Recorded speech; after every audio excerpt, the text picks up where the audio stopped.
Beneil, front right here. What's up, man? What's up, man? Congratulations on the victory. Obviously, an incredibly hard-fought win. We see some of the markings on your face. So, I guess just physically, how are you feeling after a fight like that? I feel fine. Frustrated. I've already said it. Frustrated, so I'll try to stop saying it. But I feel fine. I'm just keep replaying that first round in my head, and it just makes me more angry. So, tell me about that, because I mean, you won, and yeah, you got dropped at the first, and I think a lot of fighters would be happy to kind of showcase they can climb up from a opening round like that. So, I guess where does this frustration come from? Well, it's good to have that dog in you, as they say. But man, are we by the airport or something? Okay, that makes sense. I just felt like in the first round I was landing leg kicks, I was landing high kicks. My hands were somewhat landing, and then I get dropped. So it's frustrating. And then in round two, and to be honest, the game plan was to shoot. I was supposed to take him down in the first round, and then it's frustrating because you don't follow the game plan that you set, and then you lose the round because of it.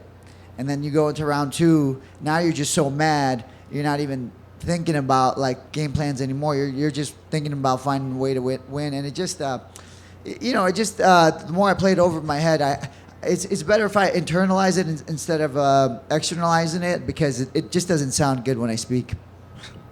Well, obviously, the second, third round went your way. The commentary was saying they were even surprised Moicano was engaging in the wrestling and engaging in the grappling. So I guess, what did you make of his performance in there? Because I remember at Media Day, you said for as quick as that fight against Islam was, you found a lot more openings you could take advantage of. Yeah, I thought his striking looked really sharp against Islam too, and he was doing a lot of fakes, and he's very sneaky with his hands, and I kind of I stopped respecting him maybe in the first round. I don't know what I did, but he caught me with a straight down the middle. Like, that's something I should be aware of, and he still caught me. So definitely impressed with his performance. Obviously, I had to dig deeper, but that's okay. I'm perfectly fine with digging deeper. And it's been a while since we got to see you at one of these post-fight press conferences as the victor. So I know you're frustrated, but I guess just emotionally, how good does it feel to just be back in the win column after a while? It's cool, man. It really is. Fighting is such a high of the highs and lows of the lows, but I'm a devout Christian. In the lows, I have Christ to just keep me strong, and then I'm back here now, and I still have Christ to be with me in the highs of it. And so, it as good as it feels, there's still it's not like the ultimate thing for me. I don't know how to explain it. It doesn't. It's like icing on the cake, but I still got the cake, And just last one for me, I don't know if you're aware, but you've tied Donald Cerrone for the second most wins at lightweight. The only one ahead of you is Jim Miller, who has the most wins ever. So I guess. So I'm at 2. You're second, tied with 17 total. Who's the other person? Cowboy. Okay, well, I'm sure he's at what, like 20 something? Well, no, wins. Oh, he's the same as me. 17, oh, wow. 17. But he fought at welterweight, so yeah, okay. I get it. That's cool. Beneil back here. Congratulations. Yes. How are you, brother? I'm doing well. How about yourself? Excellent. Beneil, when you're going up against Moicano, obviously he's very good at getting the fans riled up. We saw that at the press conference and everything. From your standpoint as the opponent, what is the challenge to tuning out that kind of noise going into Saturday where the fans, they get behind a personality like him? I mean, I've never been one to be directed by the fans, so it wasn't really too difficult. I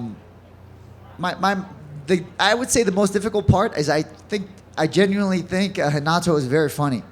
So it's hard not to laugh with half the things he says, and so it's not like he's getting in my head, but I'm like, damn, that's really funny. He got he's got some tricks. What do you call me? Beneil Dariush? I thought that was clever, you know what I mean? So like I like that stuff. It's not a big deal. I just it wasn't really getting in my head. It makes it harder to fight a guy you like. I would say that. So that's one of the things I would say that was difficult. On that note, what does it feel like to be the last old man standing between you two? I know I'm old, but man, this felt like my first fight. I didn't feel I felt like there's so much to learn. So it feels good to be the last old man standing, but I don't plan on going anywhere anytime soon. Congrats, man.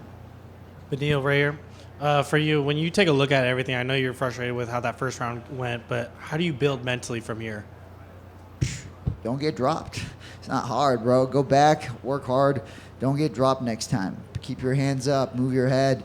You could be doing this forever, but if your heart's not in it and you're not focused and you don't have a desire to be a champion, leave.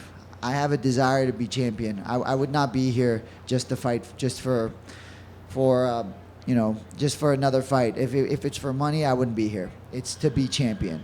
God has put a desire in me, and that's what I want.